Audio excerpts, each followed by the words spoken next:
Hello, everyone, and welcome back. I'm Emily, and I'm super excited to be here with you all today. And I'm Paul. It's great to be back, Emily. We have a fantastic topic for our listeners today, something we all love to talk about. That's right, Paul. Today, we're going to chat about our last vacation. It's a wonderful way to practice speaking about past events in English, and we can share some fun stories. Exactly. And before we dive into our vacation stories, we have a quick request for all of you wonderful listeners out there. Yes, please. If you enjoy our podcast and find it helpful for your English learning, please take a moment to subscribe. Are you ready to talk about your last vacation? I'm curious. I am so ready, Paul. I can't wait to tell you all about it. Let's start with the basics. So, Paul, my last vacation was to a super beautiful place. I went to Orlando, Florida. Oh, Orlando. That's a classic vacation spot. Lots of famous parks there, right? Absolutely. That's exactly why I went. I wanted to visit the theme parks.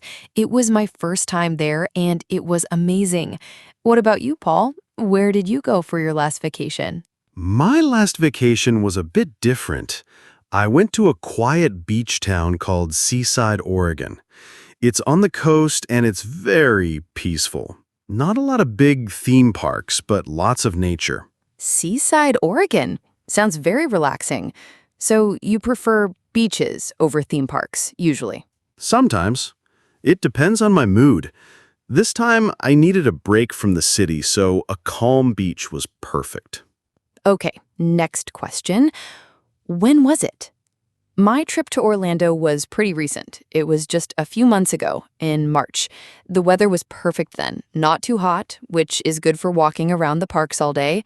March is a good time for Florida. My trip to Seaside was a little earlier, actually. It was in late fall, around November. It was a bit chilly, but the beach was beautiful with the fall colors, and fewer people, which was nice. Oh, so you don't mind the cold for a beach trip? That's interesting. I prefer warm weather for my vacations. Not for a calm beach trip. I just wanted to relax and walk by the ocean, no swimming, so the cold was fine. It was actually quite cozy. Next up, who did you travel with? I went to Orlando with my family, my parents, my brother, and my sister-in-law. It was a big family trip, and we had a lot of fun together. It's always nice to share those moments with loved ones. That sounds lovely, Emily. A family trip is special. I actually went to Seaside with my best friend Tom. We like to go on little adventures together, and he also enjoys quiet places. It was just the two of us, very laid back. Traveling with a best friend sounds great too. Did you both enjoy the peace and quiet of Seaside? We did. We both needed a break from our busy jobs, so it was perfect. Sometimes it's nice to have just one person to share the experience with. It feels more personal. All right, next question. How did you get there? For Orlando, we all flew, of course. We took a plane. It was a direct flight, which was great. Plane journeys can be long, but it's the fastest way to get to Florida from where I live. Flying. It's convenient, but I sometimes find it tiring. For my trip to Seaside, we drove. Tom has a big car, and we live in the same city, so it was an easy drive up the coast. It took about 2 hours. We listened to music and chatted a lot. Driving sounds like a fun way to travel too. You get to see more of the scenery.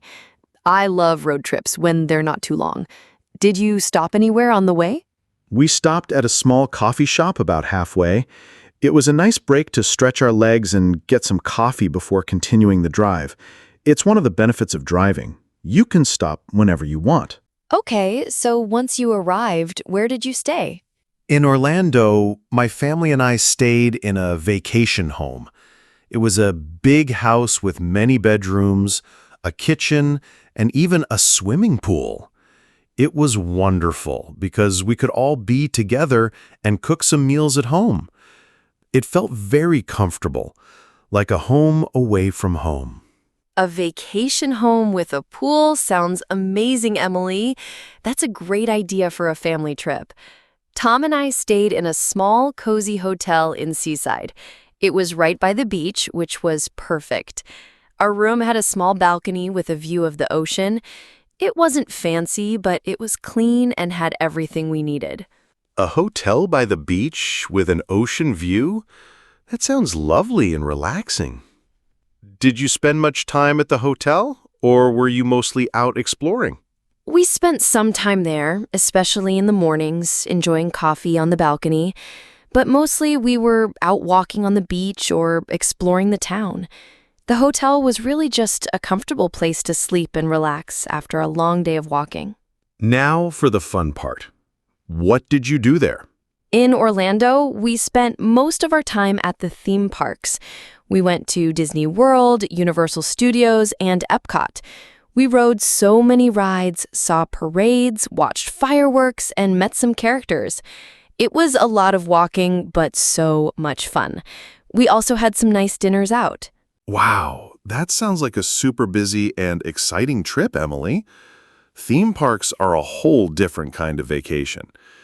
In Seaside, our days were much slower.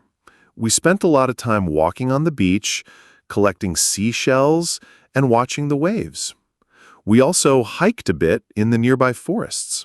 And in the evenings, we often ate at local restaurants and tried the fresh seafood. We also spent some time just reading books and relaxing.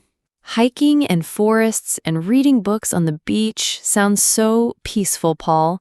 Did you do any other activities besides walking and eating?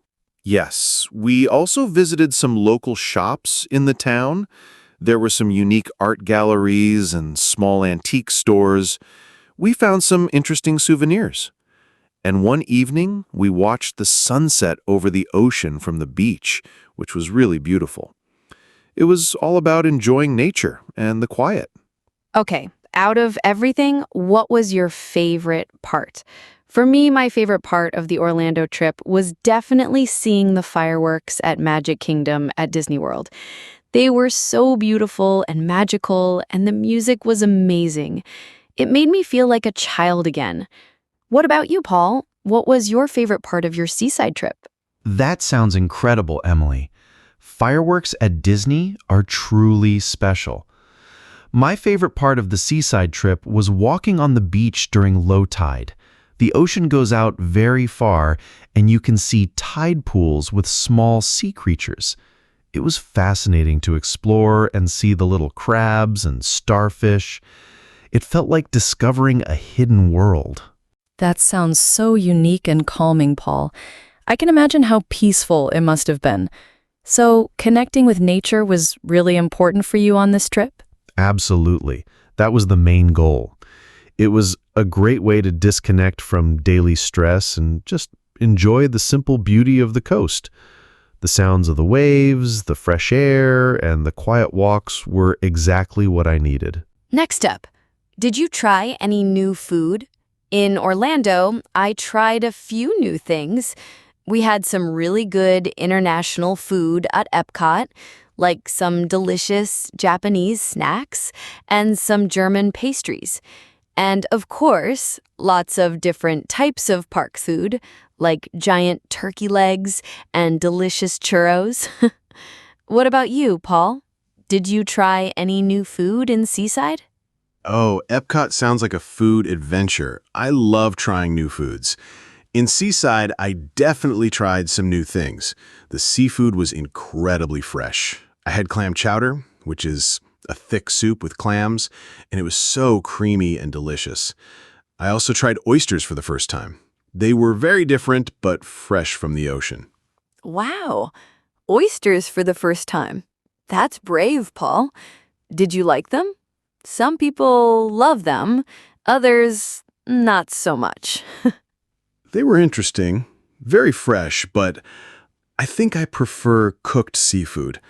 The clam chowder, though, was a big winner. I had it almost every day. It was perfect for the chilly weather. This is always a fun question. Did anything funny or unexpected happen? Well, in Orlando, one funny thing was when my brother got completely soaked on a water ride, and he didn't expect it at all. He looked like he'd just jumped in a swimming pool. We all laughed so much. It was a great memory. What about you, Paul? Any funny or unexpected moments in Seaside? That sounds hilarious, Emily. Water rides can be sneaky. For me, one unexpected thing happened when Tom and I were walking on the beach. We saw a very large sea lion sleeping on the sand. It was so big, and we didn't expect to see such a large animal so close. We kept a safe distance, of course, but it was really amazing to see it in person. It wasn't funny, but it was definitely unexpected and cool. A sea lion on the beach? That's incredible, Paul. I've only seen them in zoos or on TV. It must have been quite a surprise. Did it move at all while you were watching it? It moved a little, sort of shifted in its sleep, but mostly it was just resting. We were so careful not to disturb it. It was a powerful reminder of how amazing nature is, and how you never know what you might see when you're exploring outdoors. All right. Last question, Paul. Would you like to go again? For me, yes, absolutely. I would love to go to Orlando again, maybe try different parks or spend more time at the ones I loved. There's so much to see and do there. What about you? Would you like to go back to Seaside? Yes, Emily, I would definitely like to go to Seaside again. It was so peaceful and refreshing. Maybe next time I would go for a bit longer or explore some other nearby beach towns. It's a great place to relax and enjoy the quiet. So, it sounds like we both had wonderful trips and would happily return. We certainly did. It's been great sharing our vacation stories and practicing our English at the same time. I hope our listeners found it helpful and interesting. I hope so too. Talking about past events, using past tense verbs, and describing places are all very important skills in English. We hope you enjoyed hearing about our last vacations. And don't forget, if you liked this episode, please subscribe to our channel. Hit that like button. It helps us a lot. And share this podcast with your friends who are also learning English. And we'd love to hear about your last vacation. Please leave a comment below and tell us, where did you go? What was your favorite part? We love reading your stories. Thanks for listening, everyone. We'll be back with another episode soon. Bye for now. See you next time.